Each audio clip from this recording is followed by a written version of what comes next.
Would you like to support Cubs Out Loud? One way is to join us over on Patreon. For as little as $1 a month, patrons get early access to our shows, the pre and post show, and various other rewards. You can learn more at patreon.com/Cubs Out Loud. Thanks to all our patrons for their support in making this podcast.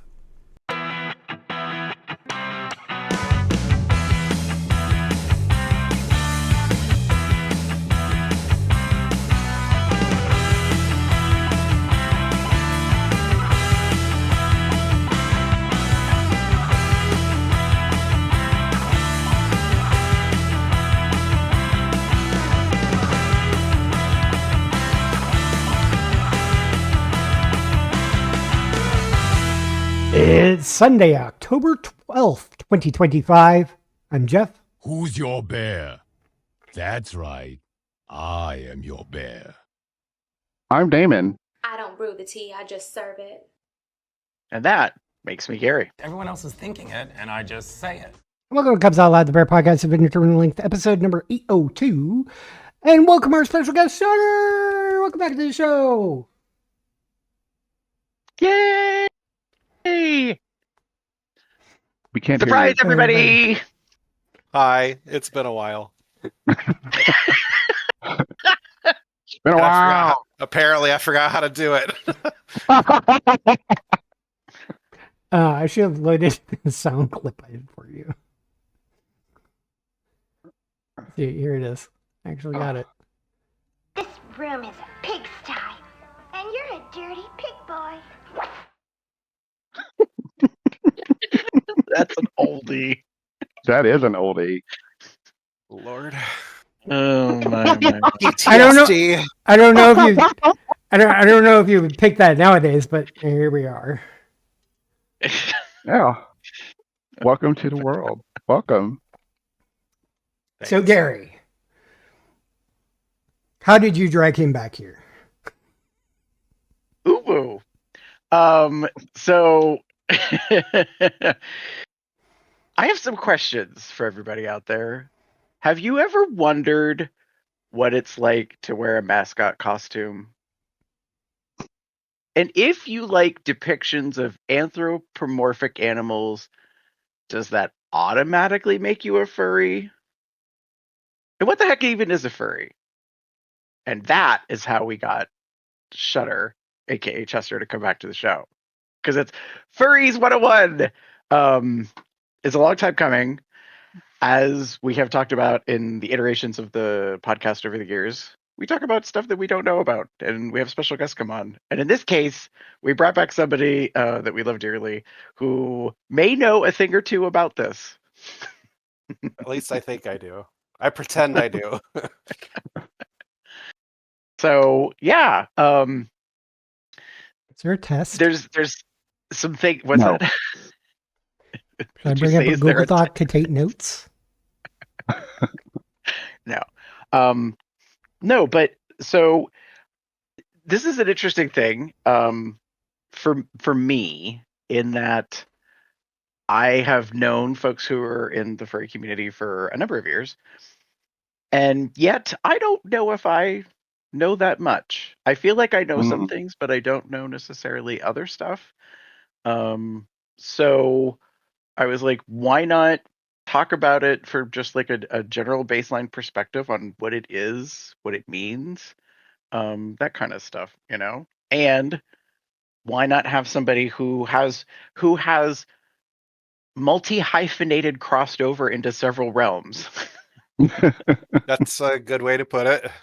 Well, leather, kink, BDSM, pup, bear, and furry. At a certain point, that Venn diagram just became a big circle. I was gonna say, like, you start throwing some things on there, it's like, one big like happy family. Particularly the pup and furry circle, or the Venn diagram of that. It's a circle in a lot of aspects. So, well, I mean, we'll kind of start with the basics, or the baseline of it is, I guess, and I don't mean this to be so generic, but like, what is a furry? Or how do we define a furry or furry fandom, I guess. Well, to me, it's multifaceted. The definition of it is somebody who enjoys anthropomorphic animals, which are humans that walk, or humans who act and pretend as animals, but they are walking, talking, upright, wearing clothes. We see this a lot in cartoons. Pretty much any Disney cartoon like Brother Bear or Fox and the Hound, like those are anthropomorphic. Actually, I don't know if Fox and the Hound. No, not Fox and the Hound. Robin Hood might be a good Robin Hood. example. There we go. Thank you. Robin Hood. Robin Hood is entry drug for furries. Like, I don't know anybody under the age of 30 who's a furry who is not overly familiar with Disney's Robin Hood. Yeah, many of the bear community, I suspect, specifically too. Yeah, just because of Baloo as Little John, Sheriff of Nottingham. So there's that aspect of it that's more of a physical or a visual definition of it, but there's so much more to being furry. Like, we have our own culture, we have our own guidelines in our rules that we kind of all abide by, particularly when it comes to things about art. A lot of furries are very anti AI when it comes to art, and just furry in general is very art focused, whether that is visual arts, or I have friends who make their furry lifestyle in a musical sense. So that's another form of art. Or wearing a fursuit, which again is art. Somebody created this bespoke thing. So yeah, it's a very difficult question to answer because it is so multi-layered. Yeah. I think many people think of, oh, you just want to be an animal, and that's what you want to be. And that's all that they think about. And that's not really all that it is. Yes, that is a layer of the onion, as it were. But I've similar to Gary, I've been around friends and many friends who are furries, and I know for a fact that it is more than just that. And I've talking with them and engaging with them and engaging with people online and such about it. It's very, I don't want to say nuanced, but very complex, very layered, very just like so many different parts of it. But I do think that there is an an overarching sort of part of it that is animal based. And I put animal in quotation marks because I've seen a lot of furries that don't just do like actual animals, they do fantasy creatures and all of that fun stuff too. So the biggest takeaway is people who enjoy anthropomorphic animals. That's the binding glue to all of it. There are some people that only like the visual aspect of it, or only like the fursuiting aspect of it, or the cultural weirdness that surrounds furry, like the way we interact with each other online through text-based messages. We have our own language. It's and that language spills over to other communities just in general through social media. And like Gary had started by saying, ooh woo, that is a very, very furry thing to say. So if you hear somebody say that, that's usually it's coded. Like, is that person a furry? And then you have to like really think about it and kind of break it down if they are or not. See, that's me picking up on the culture by being around other people and hearing Yep. that. And actually, a lot of that came from gamer culture for me. Yep.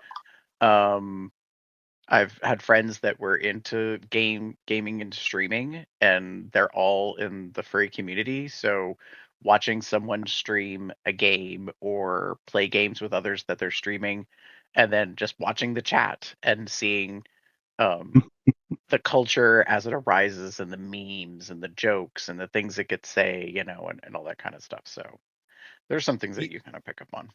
You did start off with a very interesting question that I don't really think about myself, but probably 5 years ago when I first dived headfirst into furry culture was um, if you like the depictions of anthropomorphic animals, does that automatically make you a furry? I don't know. That's too hard to answer because, Yeah. you know, uh, I know the three of us share a select group of people that we know, as far as friends go, who are furries, and they were the first furries that I met in person that I Mm. knew that they were furries.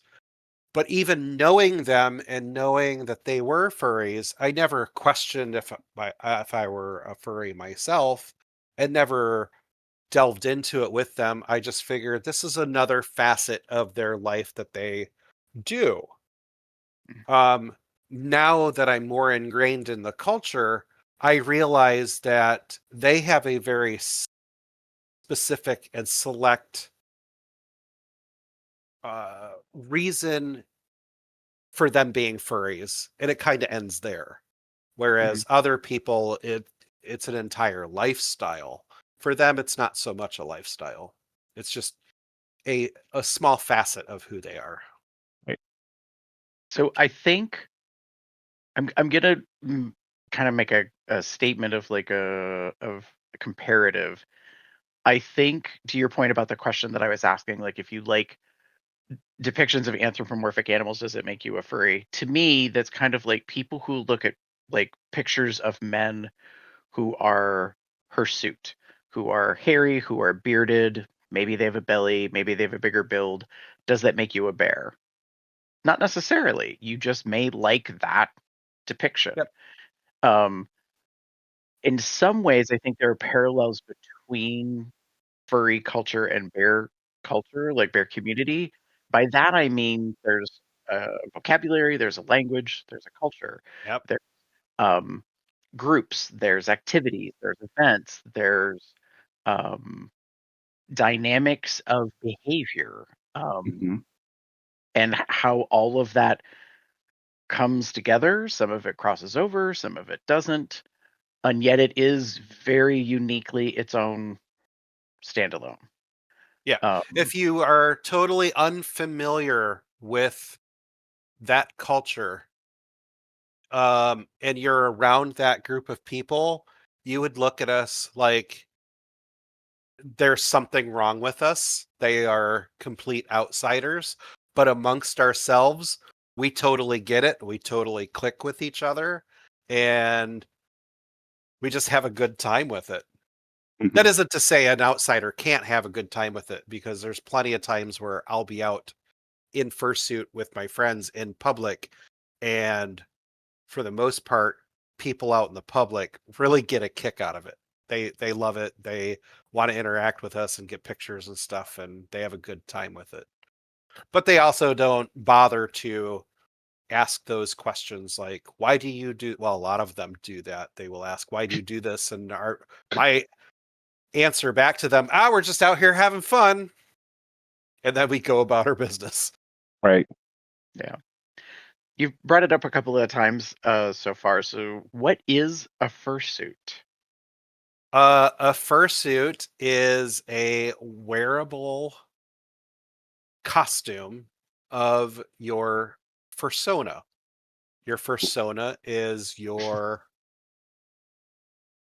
vision of what you perceive your furry character to be.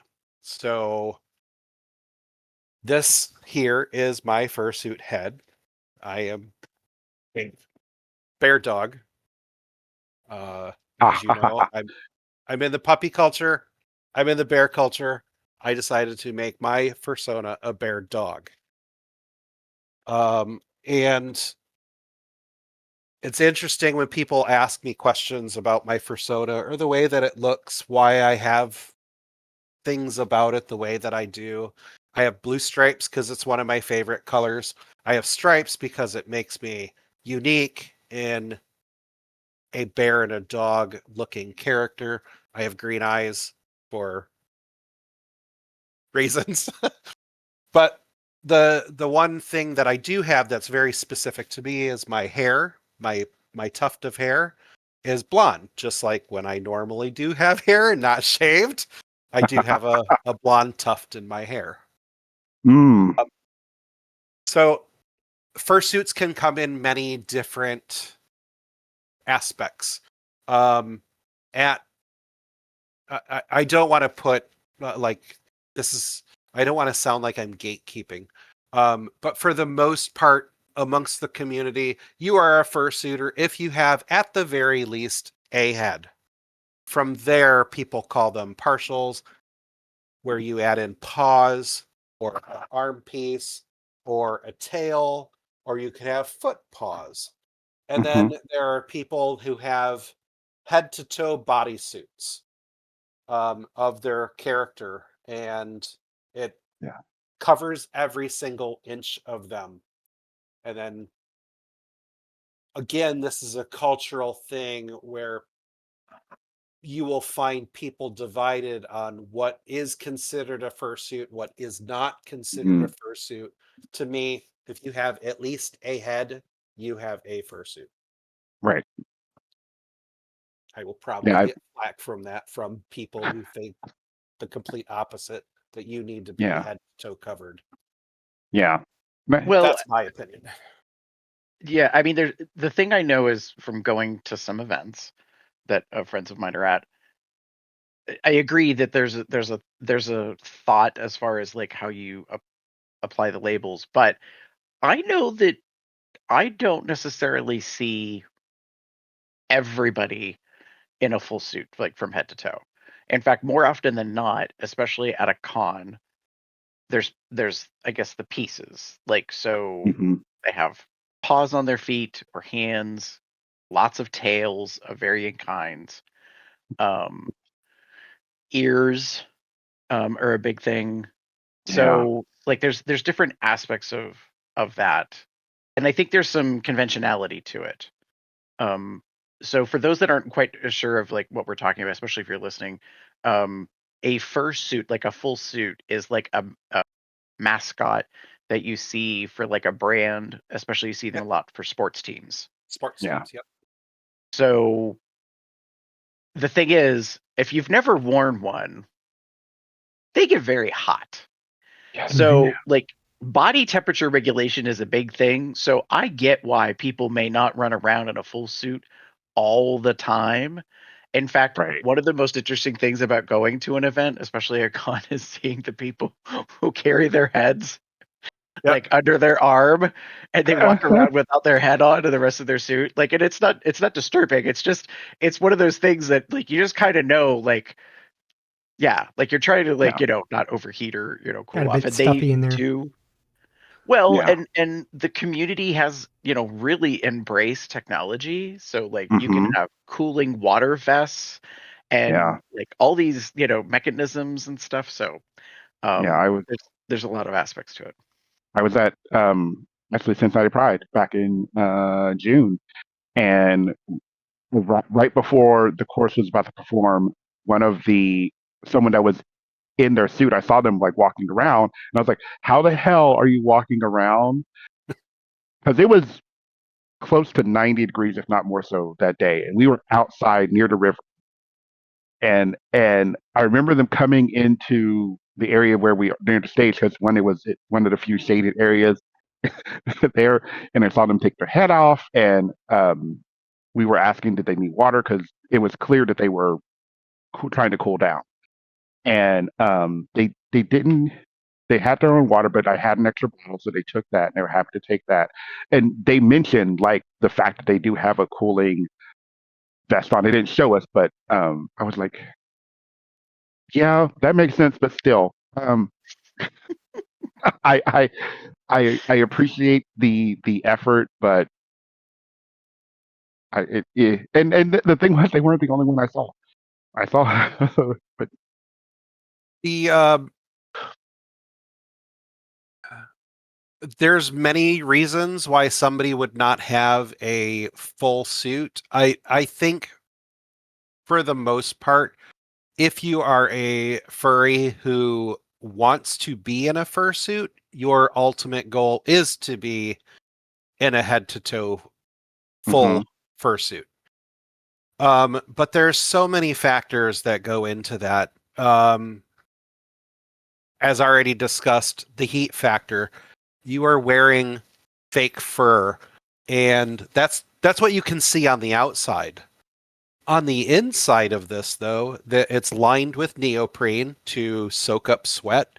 It's heavy because it needs structure so that hmm the fur can be attached to it. My particular head is made out of a foam base, so that holds in a lot of heat. But now you're wearing this thing, and it's not light at all. It's got some no, weight to it. Once you add that on, and then typically full fursuiters will wear Under Armour, like I think it's called heat gear. I don't know, heat gear, cold gear, whichever way it goes. The stuff that keeps you cool. They wear a layer of that to wick away the Wait, heat, the sweat from their body. So they've got that layer on, and then they've got this on top of it, and they're moving, and it's hard to breathe. So you're constantly pushing out hot air from your body into what you're wearing. So yeah, the heat factor is definitely high up there. Other yeah, factors include not everybody has the ability physically to wear them. yeah, Um, our bodies change over time. These things are custom made, and it's not like we can just go to a store and buy a new one. If yeah, it's just not possible to do that, we would have to buy a whole new fursuit. On top of that, these things are expensive. Um, 5, 6 years ago, when I was getting into the furry fandom, $5,000 to $6,000 was the upper price range of buying a full fursuit. wow, 10, 15 years ago, they were more like $2,000 or $3,000. If you're forking out $3,000 for a full fursuit, that was a lot of money. But now they're going upwards of $10,000. This is an investment. hmm So a lot of people just don't have that kind of money to put down on buying those pieces. So they go with what they can afford, and that's usually at bare minimum the head, because then we can wear clothing over top of it. And this is what I was going to earlier about there is two mindsets of what is considered a fursuit or not. There is this terminology called poodling, where all you have is a head and you have skin showing, kind of like a poodle. Oh, that is a Um, fun little term. Sorry. so there are people who are totally content with just owning a head and paws, and they'll wear normal clothes. And then there are people who will say, I don't want any skin showing, but I'm still going to cover up wearing long sleeve shirts, but I still only have a head and paws, and that's good enough for them. So Right. it just depends on who you ask. Yeah. I know for me personally, I've helped friends get into fursuits in the past, and um, they, like you said, they're heavy, they're bulky, um, they cost a lot of money, and the idea behind them, I get it. I know for me, who doesn't like being hot, just being the proximity of my friend putting is on. I'm like, how are you doing this? I would already be melting. Yeah, Let alone like walking around with it for like hours at a time potentially. if you're ever at a fur event or a convention and you do see somebody who is wearing a full fursuit, just word of warning. If you offer them a hug, be prepared to be wet after the hug. That's fair. The sweat soaks right through the fursuit, Yeah. and it will transfer on you. I learned that the hard way. The very first furry convention that I went to was Meffet in Memphis, Tennessee. And there was a person there. Their name is Batter Cake. They're an orange fox, or actually, I think they're a fox wolf. Maybe I don't remember. But anyway, all weekend long, I would see them, and they were always in their full fursuit. And it was Sunday night. It was they call the Dead Dog Dance. It's the last rave of the weekend. And they had come up to me and they had thanked me for taking so many photos over the weekend and were glad they had met me, blah, blah, blah. And he's like, can I give you a hug? And I was like, absolutely. And I gave him a hug. And after we were done, my entire front of my shirt was wet because of the amount of sweat from his fursuit from the entire weekend.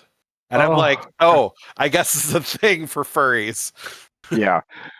And I'm gonna break off. There are ways there's a lot of care that goes into the fursuits after you're done. And yep. Like keep like cool, like drying them out is a very important thing. As you were saying, like it soaks through, so you have to make sure that it's completely dry before you put it anywhere that's going to be dark. I kind of wish I had more stuff with me, but yeah, you're right. For instance, a lot of us carry, we call it fursuit spray. All it is alcohol in a spritzer bottle, and usually people use essential oils in it to give it scent. Mine right now smells like cookies because somebody gifted me a bottle of fursuit spray that smells like cookies. But yeah, last night I was at Fur Bowl. I let somebody wear my head because I was busy taking photos, and they had sweated through my head. And to help combat that, because it's wet, it's mold can occur, and I don't want to ruin it. So what I do is I take this alcohol-based spray and I just spray everything down, and eventually it will dry out, but the scent, the essential oil scent, will stick around, which is why I now smell like cookies. And there are other methods. Like you have, like, again, you can't just take this to a dry cleaner. Like, right. Yeah, you can't just like, oh, let me just drop this off for a couple of days and they can take care of it. Like, you can't just do that. And that is one of the things I learned, that there are people do actually. You also have to learn how to take care of your suit, because more than likely, you can't, like we said, like you can't just go and get a new one. So if something happens to it, like, you're not SOL, but you're going to have to fork a lot of more money to get another one, because you can't just. Yeah, go ahead. There's essentially 3 different ways that you can clean a fursuit. You can submerge it in water, and typically some very gentle type of soaps amongst the fursuit community. There's this is fairly new, so I haven't done it yet. He's not dirty enough yet to get this treatment, but when I'm ready, I will have to buy a very specific type of soap that is not going to break the insides of it down. So submerging it in a bathtub is one way, or a sink. Again, this is a cultural thing where after somebody does this, they usually will take a picture of the water and mention it's forbidden bathwater. The other thing, again, this is something very culturally relevant to furries. If you ask a furry, what can I do to clean my fursuit? One of the go-to answers is, get yourself a little green machine. And all it is this very small, portable, a wet dry vac that you can put a cleaner in one side, and you spray down the fur, and then you vacuum it out. It has little brushes on it to help lift the dirt off of the fur, and then that gets transferred into a secondary tank. And furries swear by this thing. So when it's funny, whenever one of them goes on sale on Amazon, Telegram groups will blow up. Hey, just giving everybody a heads up. Little green machines on sale. Go get one. And then the third way is tossing it into a washing machine. But that's only if you have a very high quality made suit that is not going to, the stitching is not going to break down being in a washing machine. Yeah. Huh. So you were talking about, and I had mentioned about like cons and stuff. What kind of events are there that happen in the furry community? Well, if you think of it, it can be a furry event, as long as the place you're going to is okay with you doing it.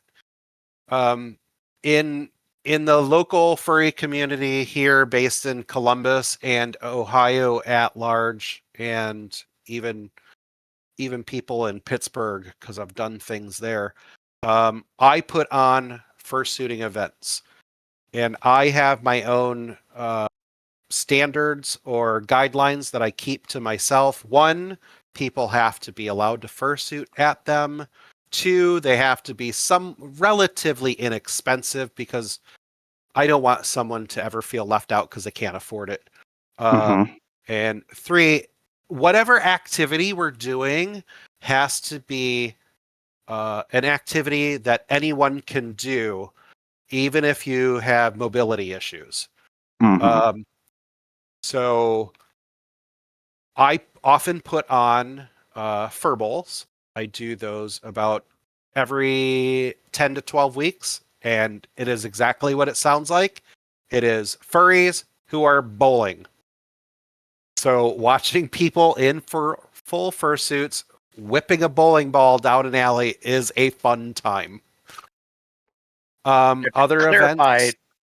Sorry, Shitter. To clarify, they're bowling balls, not throwing their heads down. Yes. The alley. Okay. Yes. Actual bowling balls. Now, not everybody does that. Oh, and this is a kind of an interesting thing about going to fur bowls, because I don't have one with me. Because of our fursuit paws are usually soft on the bottom, because they're either made out of fur, or we have what is it called? The foam layers that people usually use for gym equipment. They usually will put them on the bottom of their fur paws to protect the fur. And usually people make them out of sandals, or make them look like sandals. And they actually go over your paw, which is kind of fun. It's an innovative thing. Or it's sewn right into the fur. But anyway, because it's soft and it's usually not something that goes outside, bowling alleys typically will allow us to say, if you're in fursuit paws, you can use those instead of bowling shoes. So that's a weird cultural thing, because most bowling alleys will say absolutely not. You cannot have anything but bowling shoes on the lanes. Yeah. Interesting. So that's an event that I put together. Other events that I put together, I do these on behalf of Anthro Ohio, the convention that I'm a part of. We do these things called fur walks. It is just a bunch of us getting together and we walk up and down a busy city street, interacting with the general public. They stop and get pictures. People will wave to us or honk their horns as they drive by. That's a fun thing to do. Every couple of months, I put on a furry rave where we go into a bar and we take over the dance floor all night. Nice. What are some other things we do? We often have picnics. That's a very popular thing to do. Lots of furry conventions started because of somebody out there decided, I'm going to rent a pavilion at a public park and I'm going to invite as many furries to show up and partake in a picnic. And those events. No. Did he freeze on us? I Please think he froze hold. on us.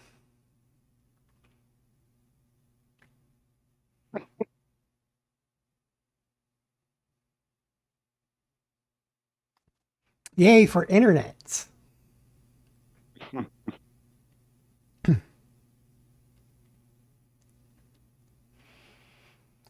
Please hold. One moment, please. I think I need to get a title card that says, please hold, experiencing technical difficulties. And it's just like a cub, like holding two like slugs. Sorry. No, just the general technical difficulty. Maybe I could quickly get one. Apparently there is a reboot in sequence. Ah. Bum bum. So, to be fair, just to do a side conversation while we wait for Shutter to return. Do you guys feel that you might be a bit furry? Not necessarily completely furry, full on for furry community. Yeah, Pardon the broken screen. Oh. I was gonna say everyone's a little bit furry. Yeah, here we go. I don't know what the hell. Oh, welcome back. My computer started. It's okay. Welcome back. I I was just asking so the I other was two if they thought talking they were a little about- bit furry. Anyways, continue. I was talking about picnics. A lot of furry conventions started because of those picnics that happened many years ago. That many people just kept on showing up year after year. Right. Let's see. I also host furry mini golf, which is exactly what it says. There are car shows that happen. There are arcade meetups. There was one time we went to the Ohio State Reformatory where they had shot Shawshank Redemption. Now, to be fair, this is one of those things that I don't really like doing. If we're going to a place to be educated, like a museum, please don't wear your fursuit in there. But as soon as that museum trip is over, I will always tack on something for us to do where we can wear our fursuits. Ah. So when we went to the reformatory, the first thing that we did is everybody get your fursuits on. We're going to take a group picture. We did the group picture, then went and toured the reformatory. When we were done, we ended up heading to downtown's Mansfield, had lunch, and then we went to a park just to have fun. Ah.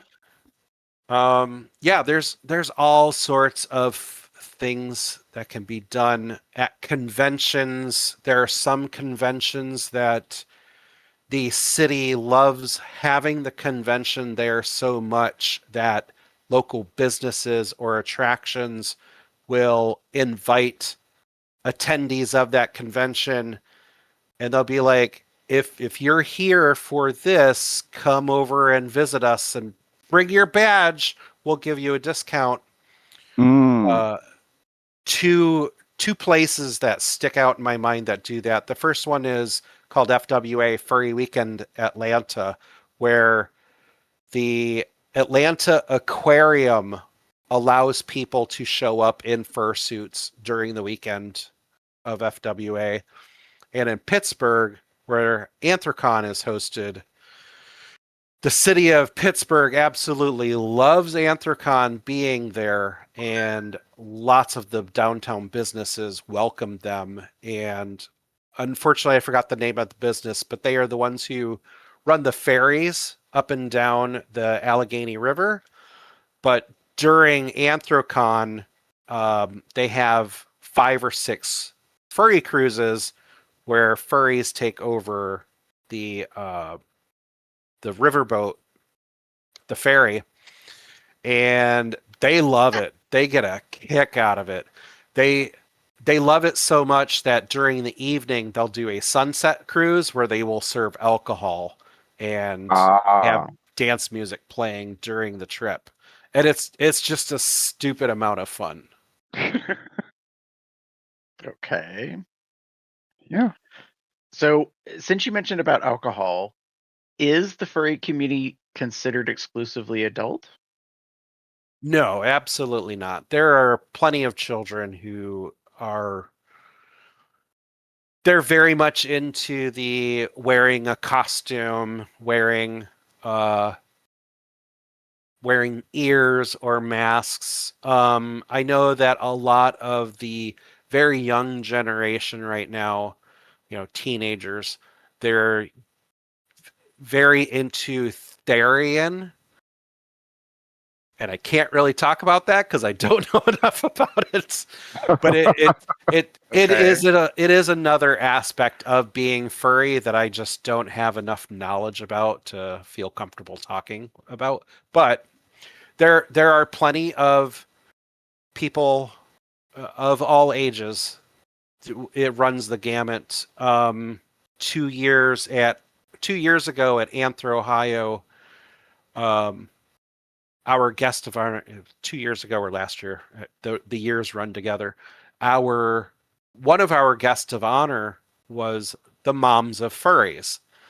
And we had them be our guests of honor because it's 2 women who have children of their own, who, when their children were in their later teens, I think I have all of this correct. When their children were in their later teens, they had come out to their parents as being furries and really were interested in what this culture was about and going to conventions.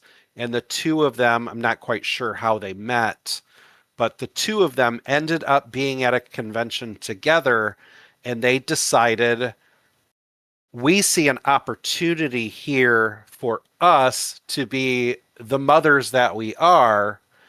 And when we go to conventions, we are going to cater towards the younger kids. And during the weekend, they will hold panels where they allow kids to come in and create badges. Ooh, I wish I had a badge with me.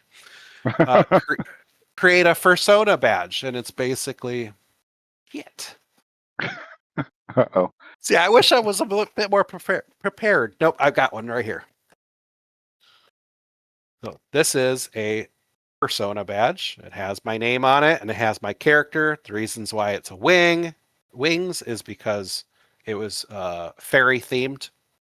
But moms of furries will bring markers and paper and scissors and a laminator to allow kids to show up and make their own fursona badge and play kids games with them. And they are also there for, if their parents are there with them, they can help answer questions adult to adult about what their kids are doing, so the parents are more informed.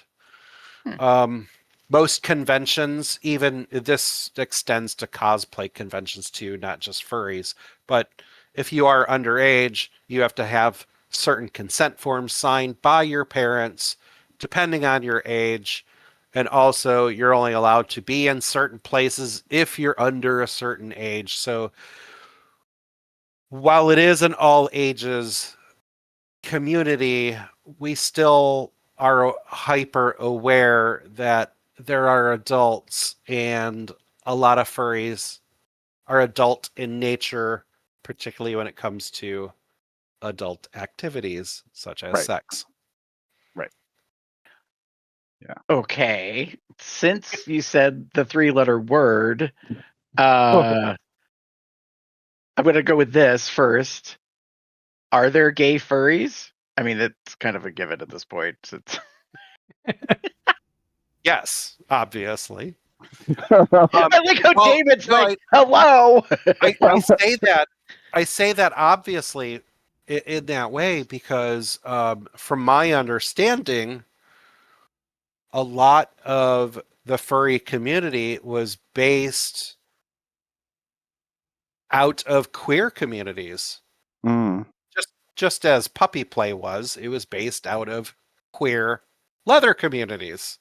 right. Um, that doesn't mean that everybody is gay. That doesn't mean that everybody's a cisgender gay male. Certainly not. For as many communities that I have been in personally, being in the furry community is the first one that I've come across where sexual identity and gender expression runs the gamut across the board. It is a spectrum that goes from cisgender AFAB to cisgender AMAB and everything in between.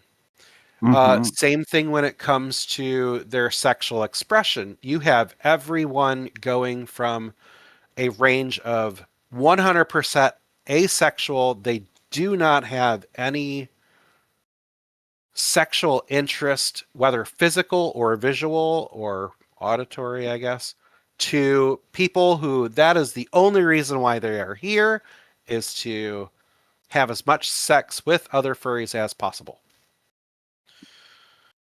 I'm Okay. Yeah. Can confirm. I've met many. It's very interesting going to. I've gone to a couple of fur events, and the one that I'm remembering was the Indie FurCon, and it was eye opening to me learning again just how wide the spectrum is in regards to it. I knew that there were because it's obviously like not just a small little grouping of people; it's a larger group of people that everyone kind of comes into. I knew that there was a possibility, but finding out so many different people coming together under the umbrella of furry was very unique. And finding, honestly, we'll just say it, some rather kinky motherfuckers that were also very much into also being furries. It was like, oh, okay, um, neat. Like I'll say the paddle, like some of the paddles I got, the very first paddles I ever bought was from a, I believe he's bisexual furry, um, that also does like his own like wood carving and makes for paddles. Um, and I met them at the FurCon, and I bought a whole bunch of paddles, and I still have them. I probably could jump off here and go grab one. But yeah, yeah. There's again, and that's sort of I appreciate that there is, while there's this larger community, there's also this respectability. So like, yes, we know that there are younger people into furries and they have their events and they have their things that they can do. It doesn't mean that they can't come to the furry convention. They just have a certain areas and places that they can be at. And the adults can have their things. I know of a lot of the AD after dark stuff. There's stuff that happens that way too. Um, and that just is very, there's very much a not separation, but understanding. Mhm. Yeah, it's interesting coming from being in the bear community for almost 30 years now. Did I just age myself? Yes. Being around a predominantly cisgendered male community where there were only a few females there, Mhm. and then being in the leather and kink community where there was definitely a lot more representation of females, but now there was more representation of even trans folk or the sexual expression. What do you call that? The range got wider. Mhm. Mhm. And then coming into the furry community, that range is so wide. And it's hard to tell anymore just because like I learned very quickly not to just assume that this is a gay this person talking to me is a gay male. I Mhm. learned very quickly to stop doing that because one of the first friendships that I made, aside from the small group of people that the three of us know, um, one of the first friendships that I made in the furry community was with a straight male. And he is in a poly relationship with, at the time, two other women. And that was the first,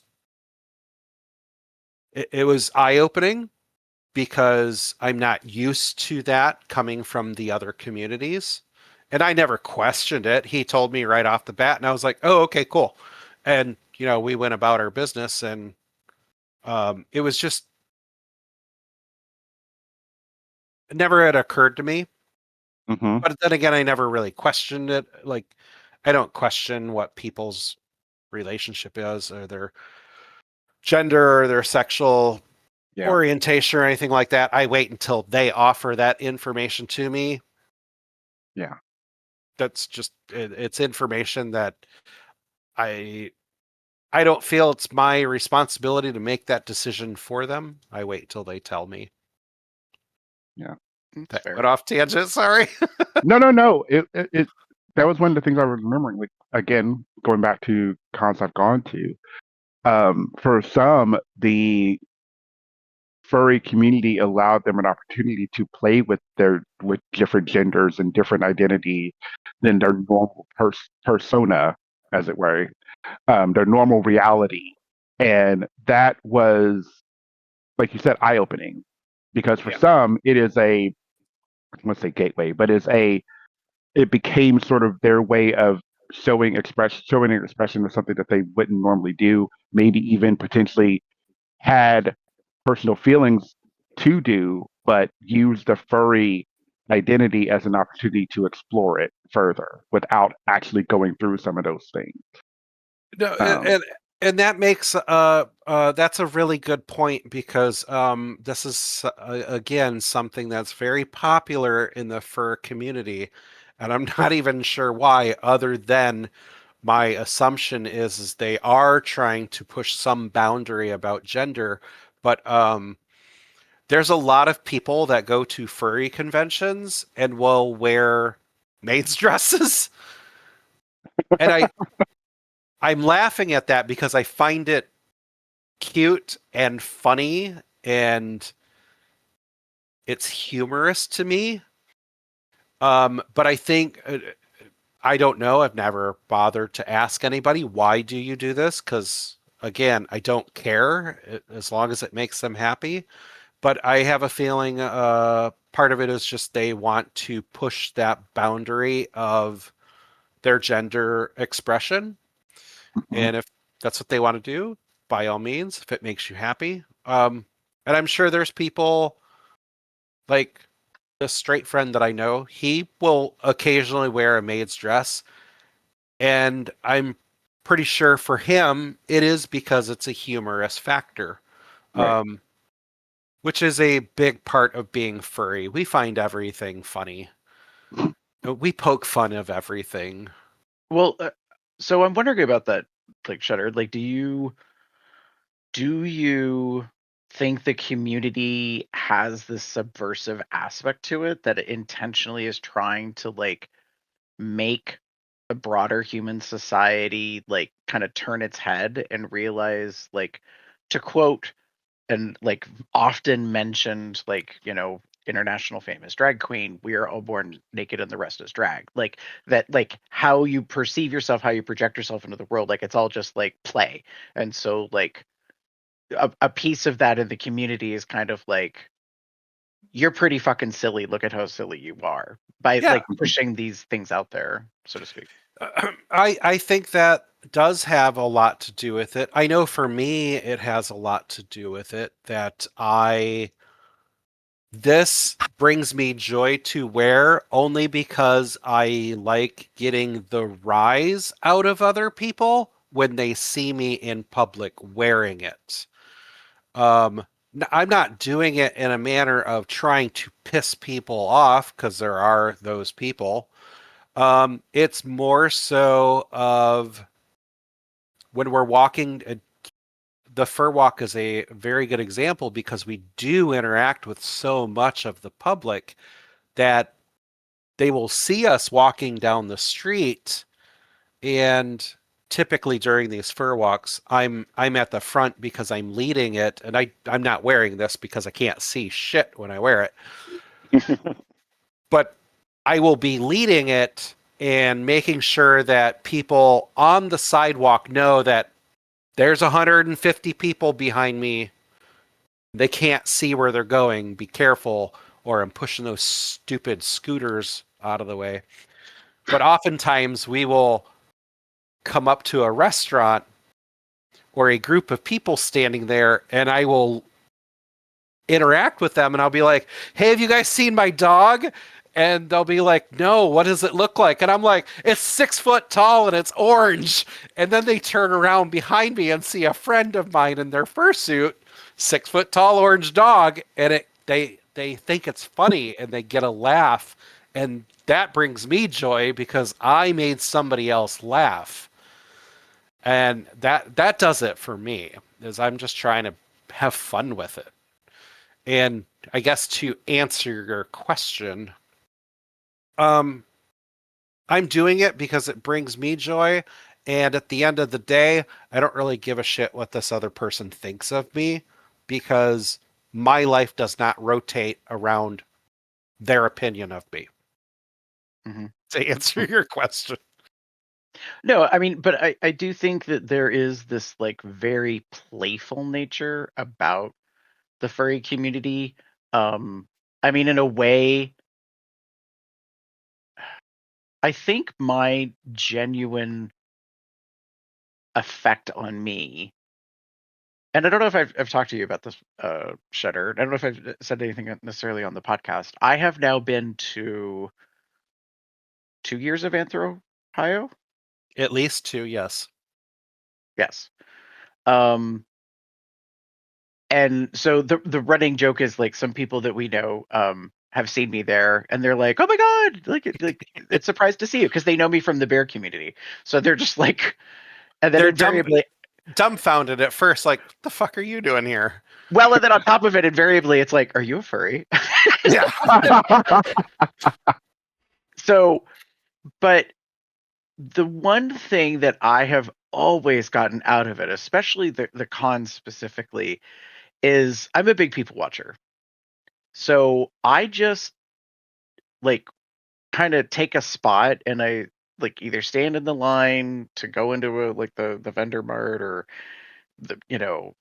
in kind of one of like the lounge areas or whatever that there's access to, depending on if I've paid for a pass, or I'm just there as a general public person. But I always have such a sense of like, I don't know how to explain it, like happiness, but like in Mm. this like satisfaction, like pleasant, It's like like going to Disney World.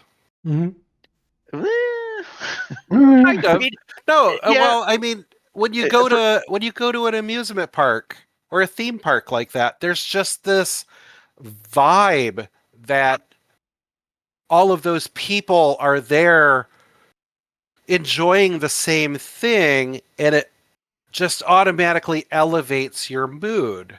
And being in a furry convention, it gives that same that elevating mood, but it's because you're watching all of this silliness and wonder happen around you. Yeah, I mean, I think the thing that I get out of seeing other folks, especially at the cons, was there is so much genuine like existence. Yeah. Like there's nobody putting on any pretense of any kind, which I know might sound counterintuitive because if you're new to understanding what the furry community is, you're like, yeah, but aren't they putting on a this persona, like they're like what? Yes, but it's an authenticity. That's the word I was Yeah. looking for. Like everyone is genuinely themselves and however they choose to present themselves. So there isn't this like cliquishness. Like all of us come from a generation where we know like what the bear code was back in the 90s, like the late 90s, you had a very specific kind of look about you when you went out to the bar. It was what we saw in media. Like, and we've talked about this like ad nauseum on the podcast over the decades about like, how the community represents itself in different areas. I mean, and every community has that aspect, but the furry community specifically kind of really doesn't. It's just whoever you are, you're welcome to be in the space. And like, and I think what I get is the vibe, the energy from the people that are there, that they're, I don't know, it's like there's a big exhale and Yeah. everyone just gets to be them, whatever that is. And it's honestly, it's very awe-inspiring to me. It reminds me of like seeing some of the wonders of the world. Like it takes me to a place of like when I went to see the Grand Canyon, I was just like kind of awestruck and like this is astounding. Like it's amazing. And I felt that way going to the event and just, completely just be me. Other people might be like, I don't see what the big fucking deal is, and that's fine. But, I just personally there is so much that I love about the fact that the genuineness of everyone just being themselves and whatever their thing is. And like the people watching aspect is huge because when I went this past year, like we hung out in the lobby and the amount of people that just come through in their various states of, design. And the other thing is like not everyone wears everything all the time. So, like we talked about the heat and different things. So they might, change stuff up and, have different aspects of themselves. And I did not necessarily realize this. You might have more than one persona. So that's a whole other thing. I wasn't that one took me a moment to realize that people would be like, "Oh, well, I'm a badger and I'm a wombat," like, and those are not the same thing. And I'm just kind of like, "A what? Oh, okay." Like, and they're two totally different things and different names and the whole bit. And I was just like, "Okay, then that's the thing." Um, so yeah, That like I think that that's a huge thing of it, at least for me. your comment right there of, oh, that's a thing. And then moving on, that happens to me so much in the furry community where somebody will say something or do something or talk about something that they're doing, and then I realize, oh, there's other people that do that too. Oh, that's just a thing. Okay. And I move on from it. And that's a very furry thing to do, or a furry aspect or way of living, I guess. Uh, just as you're saying that everyone kind of is uh, unequivocally authentic with themselves. Mm-hmm. And everything's a joke. No, literally everything is a joke. I Yeah. cannot just the stupidest, silliest things are so funny to me. Um a couple years ago at our convention here in town, one of my friends had taken a white sheet, cut ear holes and eye holes, and just his nose, put the sheet over him, and he was walking around acting like a ghost. And he came up to me and he's like, "Look, Shutter, I'm ghosting the con." And I thought that was so hilarious. Oh my god. For those of you who do not know what ghosting the con means, it means showing up at a convention and not actually registering as an attendee. Mm-hmm. You are there enjoying some of the festivities, but not everything, because you can't technically get into them without being a registered guest. Yeah. So we call it ghosting the con. And when he did that, I just was like, oh my God, how did it? It's such a It's so dad perfect. joke. It's perfect. Yes. It's perfect. As Pretty the much. one and only of the three of us dad joke lover. I like some dad jokes. I have to like several because of You have way too many groans and moans. I like some. I don't like them all. I have to like some. Look, obligation doesn't mean you actually like it. Wow. But that was kind of funny. That was groany, but it was kind of funny. I was, yeah. But I was gonna ask a question and now I can't. Oh well, that's fine. So I'll ask this one, since yes, I asked the question, are there gay furries? And you said yes. Now I want to know, do bears exist in the furry community? And let me clarify what I mean by bears. I have think words. well, I'll tangent it this way, because we didn't say this earlier. Just to clarify for folks, even though the word furry, Furry, is used, any animal in existence can exist in a furry community. So, Right. and Damon referenced like mythical creatures. So, like, you can be, a griffin, you can be a dragon, you can be a phoenix, like, but you could also be a bird, a fish, a reptile. Like, anything is fair game and an amalgamation of any of them.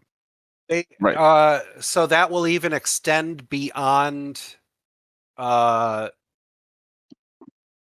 animals. You are correct. Mythical creatures exist. There are people that go by Dutch angel dragons. They are a type of animal that was created by the furry community. Some person somewhere decided that they're going to draw or create their fursona, and then created a fursuit, and other people enjoyed it so much that it just became commonplace to see Dutch angel dragons at as a furry character. Okay. It is a how do I describe it? It's a dragon, but kind of looks ghost-like because they normally have whited out eyes, and they are very elaborate. They're very beautiful to look at, because think of taking a unicorn and a dragon and smushing them together. That type of mythical thing. There's also these are very popular. They're called protogens. They are somebody created this, and it just caught on with other people. But for the most part, they are a furry character, and they have a robotic type of face. It's a visor, and it's usually wedge shaped, like a circle would be wedge shaped. And these people who have protogens are typically, they have a knack for computer coding and engineering, because they will go in and put LED fixtures inside their visors, and they'll make their face a LED screen make faces that outwardly, display towards other people looking at them, and people have such ingenuity with it, they will just do dumb, silly things like put a Windows blue screen on it because it's funny to see something like that. That's to fun. go back to your original question about bears being in the furry community. Yes, there are obviously bear fursonas, prime example. But At fur conventions, there will usually be species meetups where it's, this is the fox meetup, this is the wolf meetup. There's usually a bear meetup. Now, bears are not a very popular fursona character to have, so those bear meetups are typically small. But I think what you are getting at are there gay male bears that are in the furry community, and yes, of course there are. I don't see them as common as they are amongst the just gay community. It's not as outwardly projected.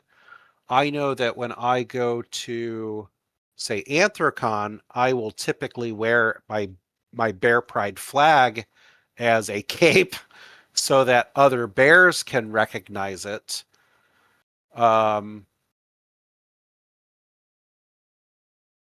Yeah, there's bears amongst the furry community. there are bears amongst us. And I do wanted to make I laughed earlier where I said I've got comments to make about that, because as people in the bear community know, my screen name for the longest time was Cupcake. And once I got into the furry community, I learned very quickly that I need to not go by that amongst furries, because when people in the fur community refer to cubs, they are referring to people that are underage. I don't want anything associated with that. That makes sense. That's fair. So, Very accurate. I was pointed that was pointed out to me very, very early on, because I had given somebody my email address and they had questioned it, and they said, "Why is your name Cupcake? Are you into littles? Or are you into cubs?" And I was like, "No, it's because I'm part of the bear community." And they're like, "Oh, well, okay, I don't understand what that means." So then I had to explain to a furry what the gay bear community was and why I went by the name Cupcake. Right. And then I was like, okay, well, I'm just not ever going to use that email address amongst furries. Right. Which makes sense in that case. Yeah. So you alluded to this earlier. I want to circle back around on it. So there are adults within the fur community predominantly, and some people explicitly are seeking certain things when they go to these events. So is it kind of a known thing or an expectation that hooking up is a thing that happens in the fur community? No, I'm either I have been tainted by being amongst the bear community for far too long, or it just is not nearly as prevalent. But sure, you can go to furry conventions, and sure, there are people that will put on room parties where that could be the point of it, is to go there and hook up with people. But compared to other communities that I've been a part of, like pups and leather, no, sex is a very low thing on people's tiers of what they are looking for out of it. That isn't to say that people aren't sexual, or that that's not what they're in it for. I just mean that it's not as open or on the surface as it is in those other communities. Mm, So yeah. okay. And the reason why I brought it up and I asked about it is because I think for quite a while, maybe not in 2025, I think a lot of people thought that the furry community, like being in the furry community or whatever, was a kink. Like Yeah. Hmm. that there was this fetishization about this like fur like costume, kind of like, we had Tony, Cubs is on here. We talked about uniforms, like that, like there's an aspect of it that's related to it. And I do know that there is a portion of the community that, that can be related to, but that's really, I would say very small or minimal. And that's not quite the case, in general overall. And that's why I asked the question, because I do think that some people might take that away and be like, oh, because they're so free and fun, why not, I guess, connect these dots and think that, it's all just about, being perverts, I guess, or whatever. There is certainly an aspect of that. It's certainly in no way is it a correct way of thinking. It's just happens so often. I mean, even amongst myself, I just assumed that it was just like the kink and the puppy community where everybody was doing it, or rather, everybody was interested in the sex aspect of it. And then come to find out, nope, it's not like that at all. It's very much the opposite amongst furs. I once held a fur meet at a mini golf range, and the owner of the mini golf range had come up to me, and she was asking me all sorts of questions about furries, why we're doing it, so on and so forth.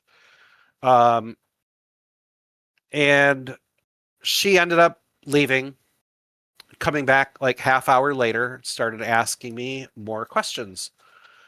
And eventually her voice lowered. She's like, so I just have to ask, is this a sex thing? And I looked at her and I'm like, well, for some people it is, sure. But we do have underage folk.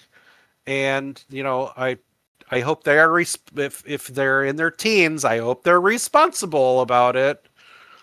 But not for everybody. Not everyone Right. is into having sex. Like, it doesn't really do much for me. And I know that there's plenty of people that they absolutely do not want anything to do with it sexual, because Right. again, the shit's expensive and they don't want to have to worry about Mhm. cleaning it. That is Mhm. one reason why people don't want to have sex in it. Another reason is they just aren't turned on in that manner. Yeah. Um, but again, there are some people who they only do it because of, or they're in the furry community because of the sex aspect, and then there is the opposite side of they don't want anything to do with it. Yeah. I often That's thinks fair. it's a misconception that all the like not all well actually I'll say it like that there is just sex, that it is just sexual, that these cons are meant for people to connect sexually. And I'm like, I go and go. I didn't necessarily have that conception when I went to a con, um, but I also know that kind of what you said. There are some furries that want to do things and eat in or out of their suits, and then there are some sexual things. Sorry, and then there are some that are adamantly against it. And this is all meant to be like fun and play and enjoying each other's company, and there that spectrum in between those two. Um, and I think that's the joy I find in it, that I think people have in it, that there is an opportunity to explore however you want to explore with it, um, without having a lot of judgment.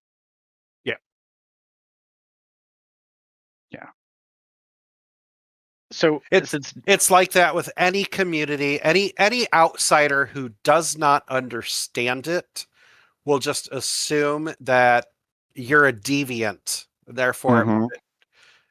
because you're doing this thing, it must be sexual. Right. since Damon had, kind of made that reference, are there other things that you find that people have as misconceptions in terms of like being a furry or the furry community or events? One of the biggest ones that I hear a lot is we have sex with animals. Ugh. I don't know anyone that does. Um, just like any human being, I'm sure there are people that do, because that's Yeah. Yeah. That's one of those ones I've heard before where, um, again, like it's the smallest percentage of any, and yeah, but it's taken to the extreme. So because this little itty bitty percent of them do it, all of them have to do it, and that's like, no, that's not, no. And there are many people in that community that are, again, adamantly opposed to even the thought of or concept of that, where it almost feels ridiculous that people make that jump. yes.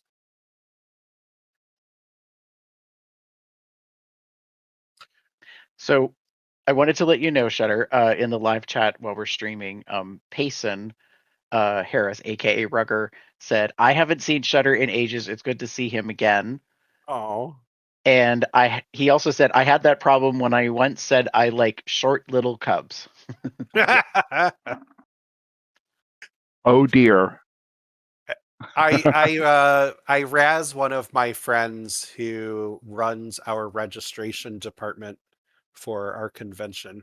Um, he enjoys gay male bears, and most of his staff are attractive men, particularly to me for reasons.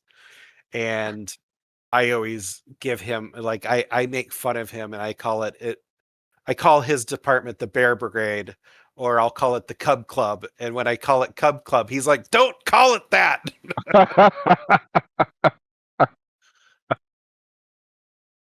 That's or inappropriate, I guess.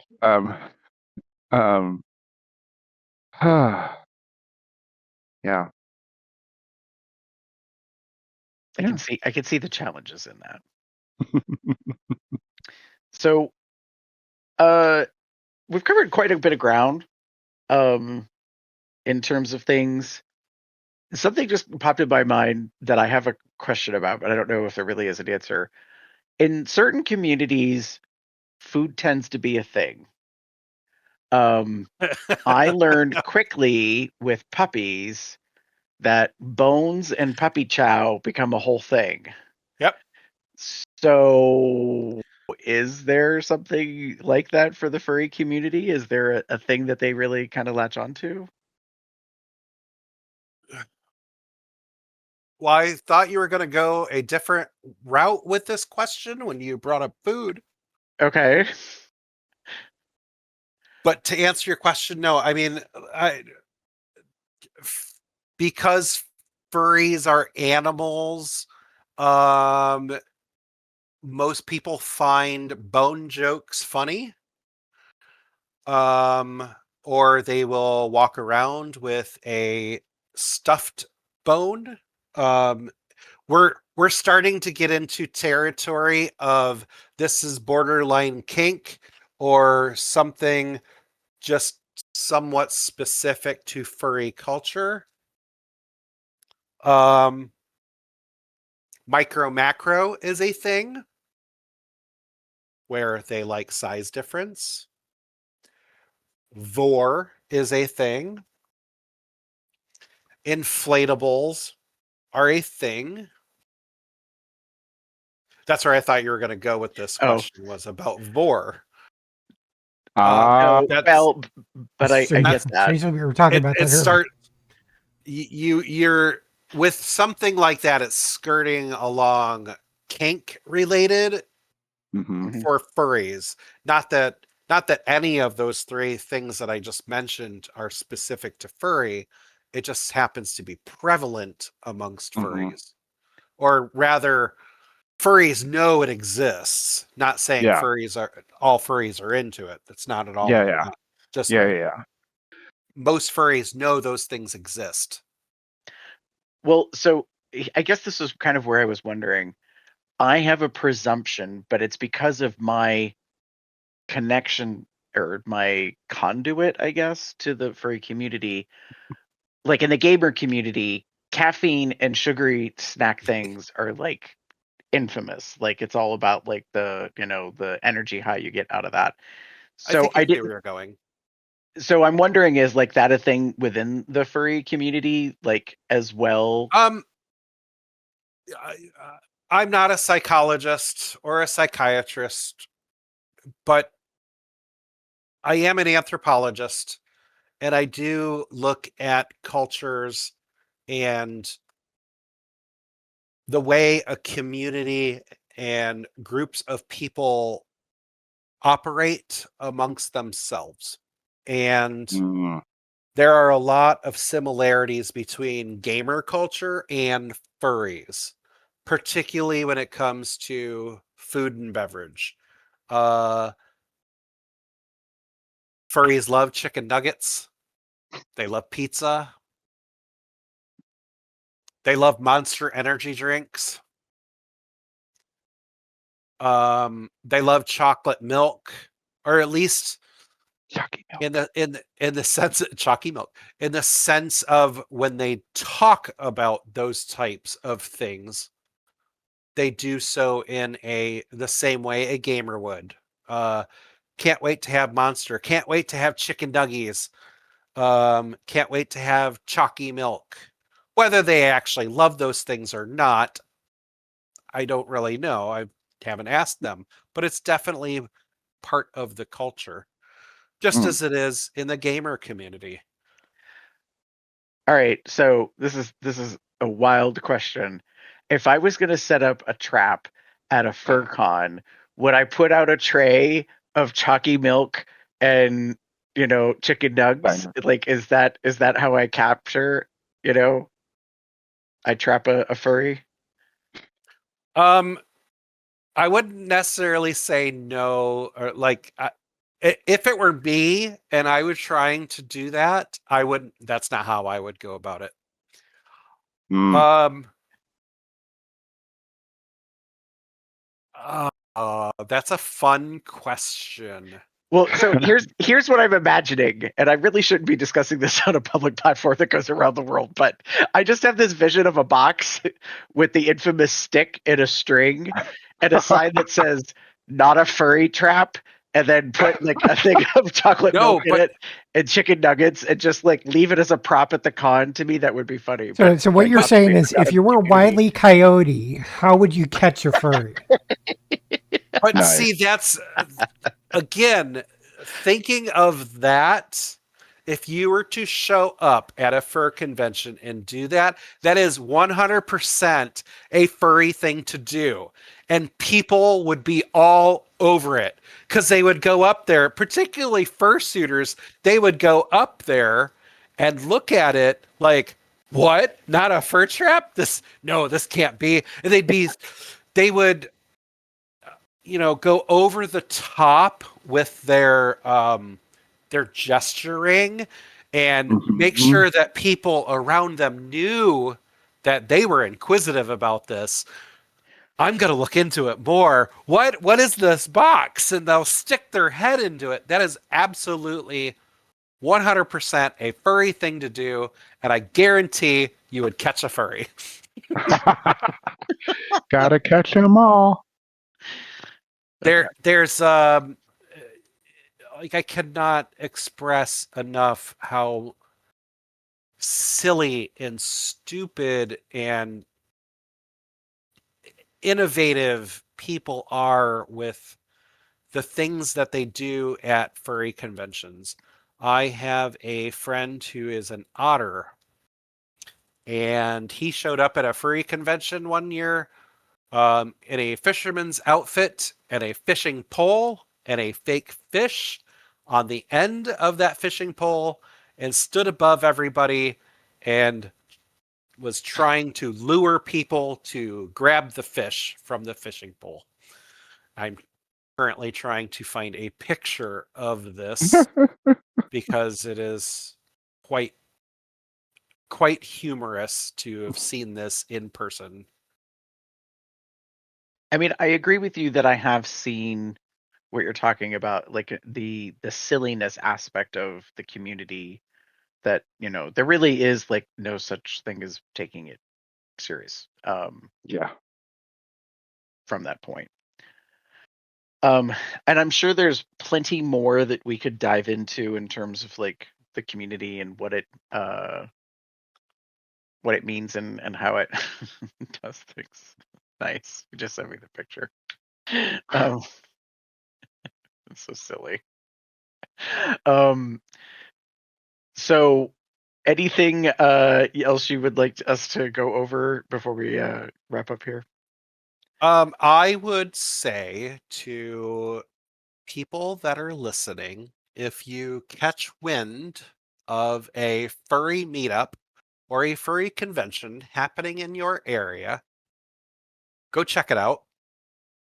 Go in there with an open mind that you are in somebody else's space and things probably are going to make sense to you.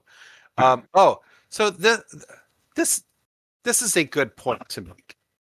If you are not familiar with furries, understand that people in a fursuit costume have limited hearing. We have limited sight.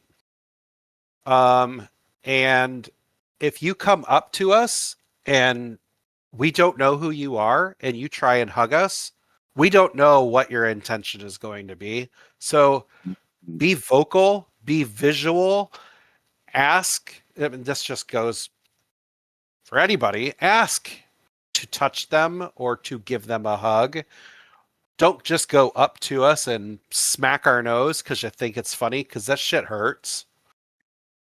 Yeah, but go find a local furry meetup or a furry convention and go there and just enjoy yourself being in that space, watching the insanity.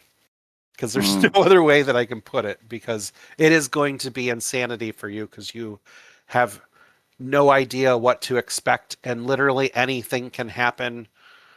And it's just, we're just there having a fun, good time amongst people who appreciate having a fun, good time. Yeah. Nice. Well, I think we learned a lot. Like I said, I think there's a lot more to learn. So maybe we'll continue that education journey in the future. Before we go into wrapping up, is there anything that you want to plug? Sure. I am the chairman of the board for a fur convention here in Columbus, Ohio. It is called Anthrohio. I have been on the board for 3 years now. I don't know, the years run together. It's an amazing good time. It's all volunteer based. None of us get paid for what we do. We have about 110 people on our staff, and we have what are called gophers. They are volunteers. They're not they're part of our staff in the sense of they're doing work for the convention, but they're not full time. Like they come in, they volunteer their hours, they get their goodie bag full of free stuff that we give them, and then they're free to go do whatever they want. But none of the staff and the volunteers are paid. We are there to put on an event for your enjoyment. And we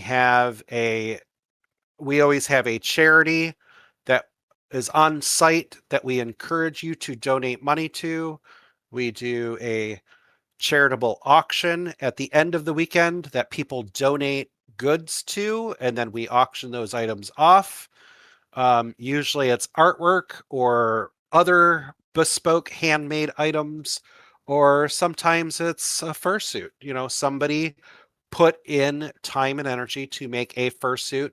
Now, granted, it's not going to be customized. It's going to be a character that they created themselves, but you essentially buy that character and they put it into the auction for free. And the sole purpose is to raise money for the auction.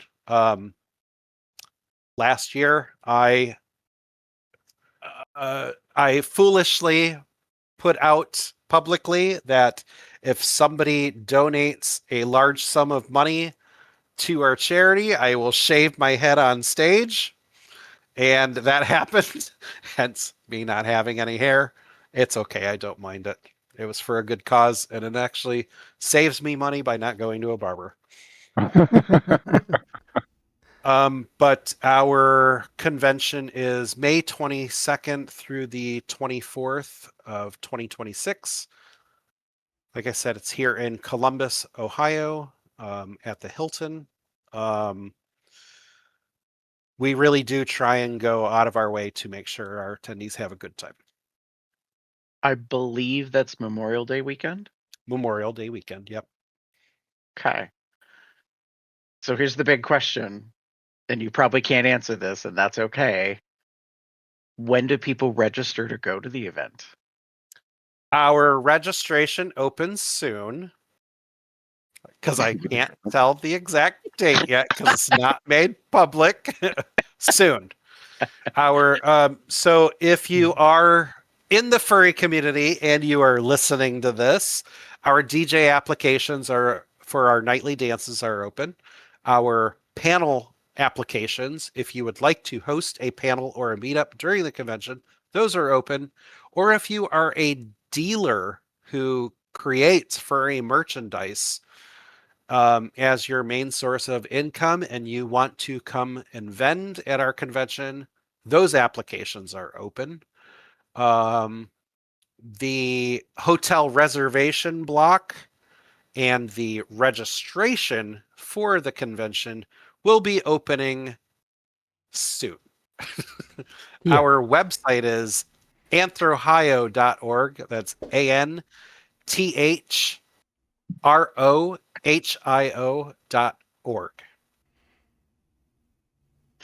And you guys theme the con, yes? Yes. A lot of furry conventions. Well, I don't know any furry conventions that do any theme or that don't have themes. So they all have themes. Our theme this year is called Rock You Like a Furricane. And we chose that because we wanted to highlight musical based people in the furry community, and that includes Manic, who is a orange cat. He's based out of Pittsburgh. He is the chairman of a convention called Wapafwa, Western Pennsylvania Furry Weekend. And two other guys that I know from Orlando, Florida, Cosmic and Rhubarb. I've seen all three of them perform. They are all fantastic entertainers. We cannot wait to have them as guests of honor for our Rock You Like a Furricane theme. Our charity is going to be, it's called Wags for Kids. I have to look it up because I can never remember their name right off the top of my head. It's an acronym. It stands for Working Animals Giving Service for Kids. What they do is they train service animals working with the prison system. I think it is the state prison system. So inmates help work with the animals. So it gives them a job. It gives the dogs a job, and this organization is the bridge between all of that happening. And they are our charity that we've chosen to be our charitable recipient. The dogs themselves are service animals that focus on children in that are usually autistic or in some type of need for a service animal. That's pretty cool. So yeah. Neat. Yeah. Nice. Well, with that, that's the end. Does this mean we have to do 102? Maybe. 201. Well, I thought this episode was going to be called 8001. Okay, that one didn't fall as funny as the first one. Even I Were you face thinking palmed of- on that one. Before we get into too much silliness, plenty of ways to contact us. If you have any questions that you would like to have us bring Shutter on and ask, send it to us at cubsoutloud.com. You can comment on the blog, shoot us an email at cubsoutloud@gmail.com. Leave us a voicemail at 361-COL-TALK. That's 361-265-8255. You can follow us on Blue Sky, Facebook, Tumblr, and YouTube at Cubs Out Loud, the appropriate place in the URL. You can join our Entourage chat on Telegram at bit.ly/telegram-col. If you want to know when we're planning on recording these shows, once we know, you can check out our Google Calendar at bit.ly/calendar-col. Get various accoutrements, such as Cubs Out Loud shirts, hats, various other things. At zazzle.com/cubsoutloud. Some of this designs were designed by Smashy. You can find more of his work at tpublic.com/SmashyTheBear. User/SmashyTheBear. Excuse me. You can also become a patron at patreon.com/cubsoutloud or send us a donation at paypal.me/cubsoutloud. You can find us on Apple Podcasts, Amazon, and Spotify. You can find me anywhere on the internet. It's Box, that Box, Puppy Box, Cub Box, something or other. Maybe. David? If you wish to get in touch with me, you can find me at TheaterCub79. That's TheaterCub79 on most related sites. Find me as pup_Umber on Blue Sky. That Blue Sky is not safe for work. For safe for work stuff, you want to go to DMA Gamer79 on Blue Sky and TikTok. Gary? If you wish to find me online, you can pretty much look up Gerber73 anywhere. Speaking of not safe for works for Blue Sky, that one happens to be Gerber73XXX. Shutter, if people want to get in touch with you, are there ways they should do so? Yeah, you can find me on Facebook under Shutter Corellian. My Blue Sky is Shutter Bear. And I'm on Instagram, I think. I don't know. That's not really. I don't use Twitter anymore. I have an That's account fair. there. I check it occasionally, but I don't use it. That's fair. But or I am on Telegram, and that should be Bear Dog Shutter. And with that, There you go. take it down, everybody. Good night, everybody. Have a good one, y'all. Bye.